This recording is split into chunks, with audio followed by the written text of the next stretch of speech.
Hello कैसे आप सभी लोग, एक बार फिर से आप सभी का स्वागत है द पॉलिटिकल मास्टर चैनल पर। और आज इस इम्पॉर्टेंट और शॉर्ट वीडियो में हम बात करने वाले हैं क्लास 12 के इतिहास के एक और इम्पॉर्टेंट टॉपिक जिसका नाम है राजा, किसान और नगर। और इस चैप्टर में अगर हम बात करें तो हम तीन इम्पॉर्टेंट टॉपिक को कवर करने वाले हैं। वह है मौर्य साम्राज्य, 16 महाजनपद और अशोक का धम्म। तो चलिए इस वीडियो को शुरू करते हैं। और वीडियो को शुरू करने से पहले अगर चैनल पे आप सभी लोग नए हैं और अगर अभी तक चैनल को सब्सक्राइब नहीं किया तो जरूर सब्सक्राइब कर लीजिएगा, बेल आइकन को प्रेस कर लीजिए और इस वीडियो को जरूर सपोर्ट कीजिएगा, एंड तक जरूर देखिए क्योंकि इस छोटे से इंपॉर्टेंट वीडियो में हमने इस चैप्टर के वो सभी इंपॉर्टेंट टॉपिक को कवर करने की कोशिश की है जहां से बोर्ड एग्जाम में आपके सवाल पूछे जाने वाले हैं। तो चलिए सबसे पहले टॉपिक की बात कर लेते हैं। वो पहला टॉपिक है मौर्य साम्राज्य। तो सबसे पहले क्वेश्चन पूछा जाता है कि मौर्य साम्राज्य की जो जानकारी है वो हमें कहां से प्राप्त होती है, यानी मौर्य साम्राज्य के जानकारी के वो स्रोत कौन से हैं जिसके माध्यम से हमें ये पता चल पाता है कि भारत में एक साम्राज्य रहा जिसका नाम था मौर्य साम्राज्य। तो वो स्रोत कौन कौन से हैं? तो सबसे पहले अगर हम बात करें तो सबसे प्रमुख स्रोतों में जो है वो है हमारा मूर्तिकला। तो मूर्तिकला उस प्राचीन समय की जो भी कला थी, जो मूर्ति कला थी, उसके उत्खनन के माध्यम से जो भी खुदाई हुई है तो हम उस समय की हमारे पास जो मूर्तियां मिली हैं उसके माध्यम से हमें पता चल पाता है कि मौर्य साम्राज्य है या मौर्य साम्राज्य की जो स्थिति भारत में रही है। अभी कैसे पता चलता है कि ये मूर्तियाँ जो मौर्य साम्राज्य कालीन है या उस समकालीन है? तो इसको लेकर इतिहासकार द्वारा एक विधि का प्रयोग किया जाता है। उस विधि का नाम होता है कार्बन डेटिंग। क्या नाम होता है उसका? नाम कार्बन डेटिंग। तो कार्बन डेटिंग तकनीक के माध्यम से हम पता लगा पाते हैं कि कोई मूर्ति कितने साल पुरानी है, किस काल की है, कितनी प्राचीन है। तो इसे कहते हैं C14 और इसे कहते हैं कार्बन डेटिंग तकनीक। तो मूर्तिकला एक बहुत महत्वपूर्ण स्रोत है मौर्य साम्राज्य के बारे में जानकारी प्राप्त करने के लिए। दूसरा है मेगास्थनीज की इंडिका। जी हाँ, मेगास्थनीज जो है एक बहुत कह सकते हैं कि मेगास्थनीज एक सेल्यूकस निकेटर के राजदूत है। अगर हम बात करें किस राजदूत है? सेल्यूकस निकेटर के। और सेल्यूकस निकेटर के जो राजदूत मेगास्थनीज हैं उन्होंने भारत के बारे में पुस्तक लिखी जिसका नाम इंडिका। तो इंडिका के पढ़ने के बाद, इंडिका की जानकारी प्राप्त करने के बाद हमें मौर्य साम्राज्य के बारे में बहुत कुछ जानकारी प्राप्त होती है। तो ये भी एक बहुत महत्वपूर्ण स्रोत है मौर्य साम्राज्य के बारे में जानकारी प्राप्त करने के लिए, वो है मेगास्थनीज की इंडिका। तीसरा है वह है चाणक्य। चाणक्य कह सकते हैं आप, कौटिल्य कह सकते हैं, चाणक्य कह लीजिए, कौटिल्य कह लीजिए। तो चाणक्य या कौटिल्य का जो, या विष्णुगुप्त भी आप इसे कह सकते हैं, तो उनके द्वारा रचित पुस्तक है वो है अर्थशास्त्र। नाम अर्थशास्त्र है लेकिन इस पुस्तक में किसकी बात की गई? तो इस पुस्तक में बात की गई है राजनीति की। जी हाँ, पुस्तक का नाम अर्थशास्त्र जरूर है लेकिन बात की गई है किसकी? राजनीति की। तो चाणक्य, कौटिल्य या विष्णुगुप्त के जो पुस्तक है अर्थशास्त्र, उसके माध्यम से हमें मौर्य साम्राज्य के बारे में जानकारी मिलती है। और जो चाणक्य हैं, जो विष्णुगुप्त हैं, जो कौटिल्य हैं, वो चंद्रगुप्त मौर्य के गुरु भी थे। चलिए इसी प्रकार से मंत्री भी कह सकते हैं उन्हें। जैन धर्म और बौद्ध धर्म के धार्मिक ग्रंथ हैं। जैन धर्म और बौद्ध धर्म के जो धार्मिक ग्रंथ हैं उन धार्मिक ग्रंथों को पढ़ने के बाद भी हमें इनके बारे में पता चलता है। अगर हम बौद्ध ग्रंथ की बात करें तो त्रिपिटक जो है, त्रिपिटक जिसमें सुत्त पिटक है, विनय पिटक है, अभिधम्म पिटक है, उसमें इनकी जानकारी मिलती है। इसी प्रकार से जैन धर्म का जो अंगुत्तर निकाय है उसमें भी हमें मौर्य साम्राज्य के बारे में जानकारी मिलती है। इसी प्रकार के अशोक के जो अभिलेख हैं, अशोक के जितने भी अभिलेख हैं, चाहे वो खरोष्ठी लिपि में लिखे गए हों, चाहे ब्राह्मी लिपि में लिखे गए, उन सभी अभिलेखों में हमें मौर्य साम्राज्य के बारे में जानकारी मिलती है। और अशोक मौर्य साम्राज्य के सबसे प्रसिद्ध शासकों में से एक माने जाते हैं, इसलिए उनके नाम के आगे महान लगाया जाता है, द ग्रेट अशोक। विश्व में या दुनिया भर में केवल 3 ही महान हुए हैं। एक है अकबर महान, दूसरे हैं सिकंदर महान और तीसरे हैं अशोक महान, जिनके नाम क्या है? महान लगता है। क्लियर? चलिए आगे बढ़ते हैं। अब बात कर लेते हैं कि मौर्य साम्राज्य की स्थापना किसने की, कब हुई? तो मौर्य साम्राज्य की स्थापना 321 ईसा पूर्व में हुई और इसके संस्थापक हैं चंद्रगुप्त मौर्य। तो मौर्य साम्राज्य की स्थापना किसने की? चंद्रगुप्त मौर्य ने। कब? 321 ईसा पूर्व।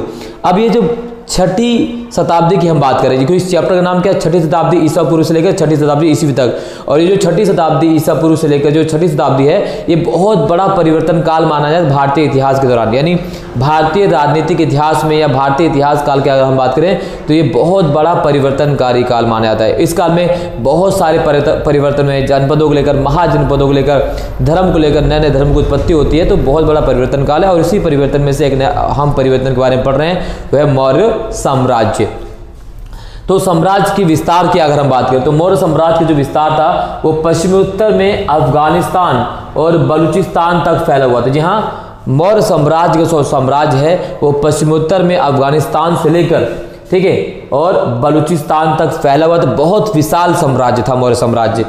और इसके जो सबसे प्रसिद्ध शासक थे तो वह चंद्रगुप्त मौर्य का जो सब पौत्र है वो अशोक, क्योंकि इन्होंने मौर्य साम्राज्य में एक नए क्षेत्र को जोड़ा था, उसका नाम था कलिंग, जिसे वर्तमान में उड़ीसा के नाम से जाना जाता है।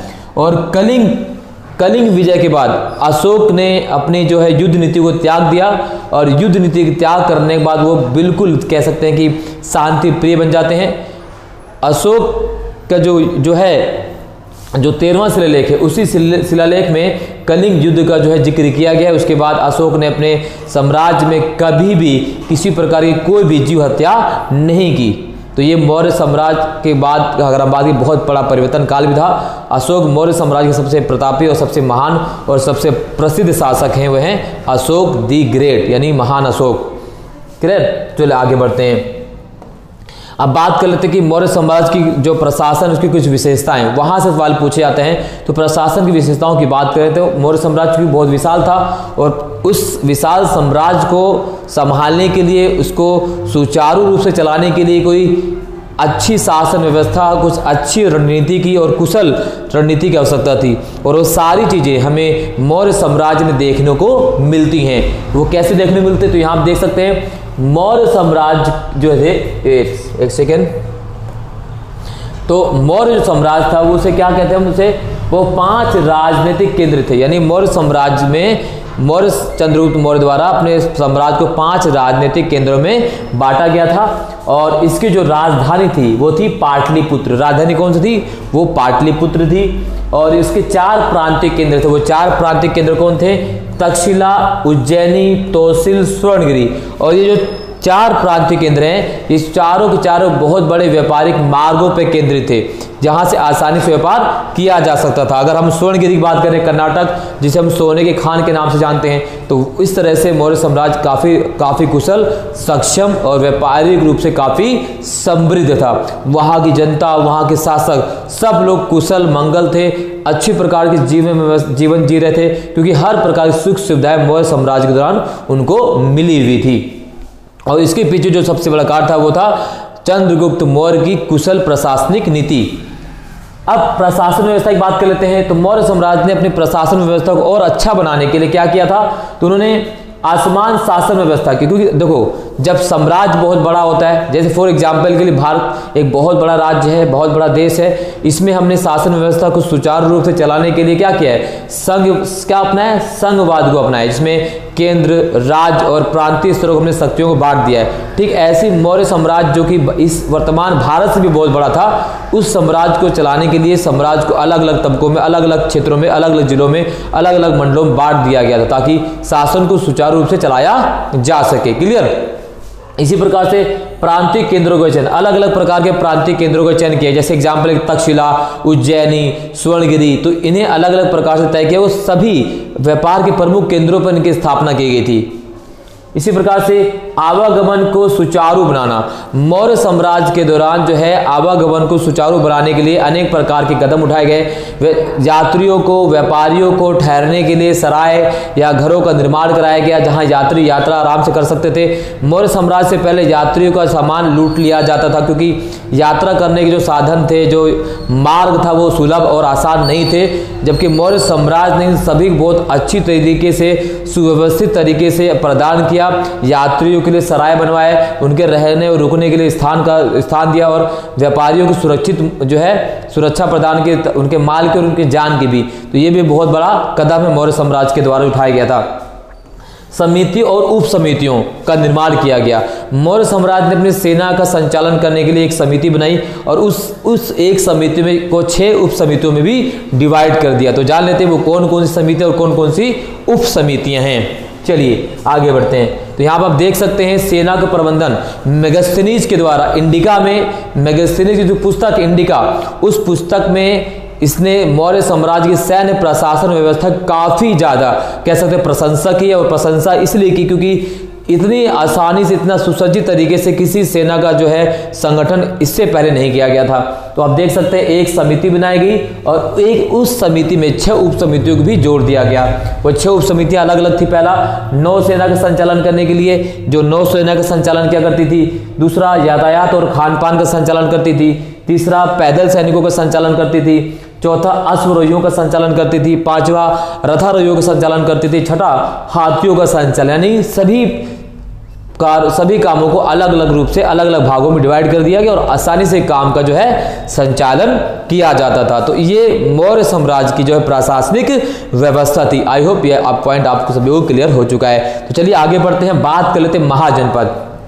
महाजनपद की अगर हम बात करें तो मौर्य साम्राज्य के दौरान अगर 16 महाजनपद की बात करें तो 16 महाजनपद थे। उन 16 महाजनपदों में कुल 9 महाजनपद काफी महत्वपूर्ण थे और उन 9 महाजनपद की राजधानियां क्या हैं और कहां पर वो अवस्थित है, वहां से सवाल पूछा जाता है। और इन 16 महाजनपद में जो सबसे बड़ा महाजनपद है वो है मगध, जो वर्तमान में कहां पड़ता है, पटना, बिहार। तो बात कर लेते हैं कौन कौन से महाजनपद इंपॉर्टेंट जहां सवाल पूछा जाता है। तो आप देख सकते हैं महाजनपद और उनकी राजधानियां हैं। तो अंग की बात करें तो अंग महाजनपद की जो राजधानी थी वो थी चंपा, जिसे आप चंपारण या पूर्वी बिहार के नाम से वर्तमान में जानते हैं। इसी प्रकार से मगध की जो पहली राजधानी थी वो थी राजगृह। उसके बाद इसकी दूसरी राजधानी बनती पाटलिपुत्र। और इन 16 महाजनपदों में सबसे महत्वपूर्ण, सबसे शक्तिशाली, सबसे बड़ी जो महाजनपद थी वो थी मगध, राइट। इसके बारे में चर्चा करेंगे। यहां सवाल पूछा जाता है काशी, तो काशी की राजधानी वर्तमान अगर उत्तर प्रदेश बनारस की बात करो वाराणसी।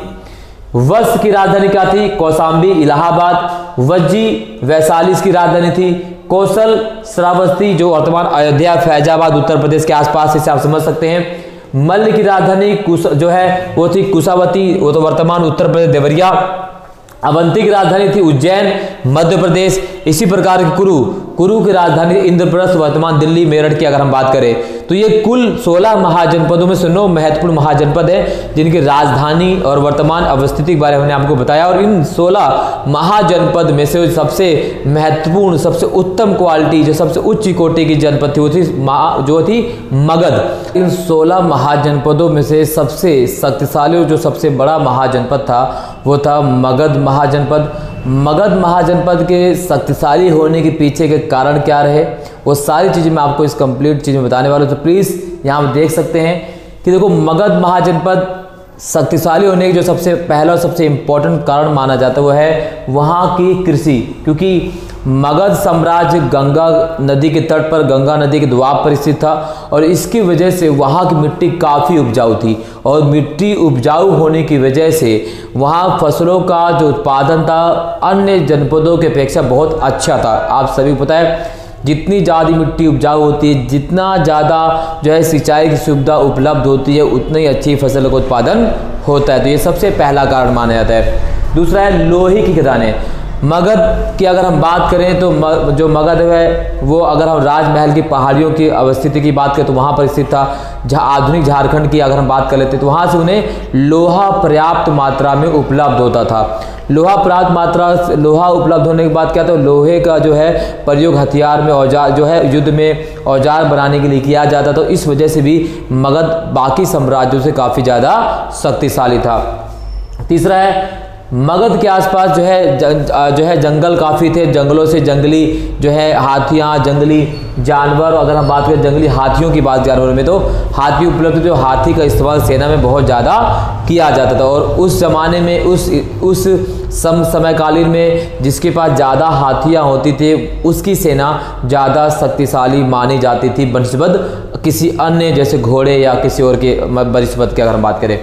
इसी प्रकार से अगर हम बात करें तो गंगा और उसकी जो सहायक नदियां थी उनके द्वारा आसपास के इलाकों का जो आवागमन था, जो संचार था वो काफ़ी सुलभ था, आसान था। आराम से वो कहीं से आ जा सकते थे, व्यापार कर सकते थे। और तो और ये मगध के जो किले थे उसकी प्राचीर की रक्षा भी करती थी कौन, ये सहायक नदियाँ। क्योंकि मगध बिल्कुल दोआब पर स्थित था, बगल में स्थित था, तो आक्रमणकारी भी आसानी से आक्रमण नहीं कर सकते थे।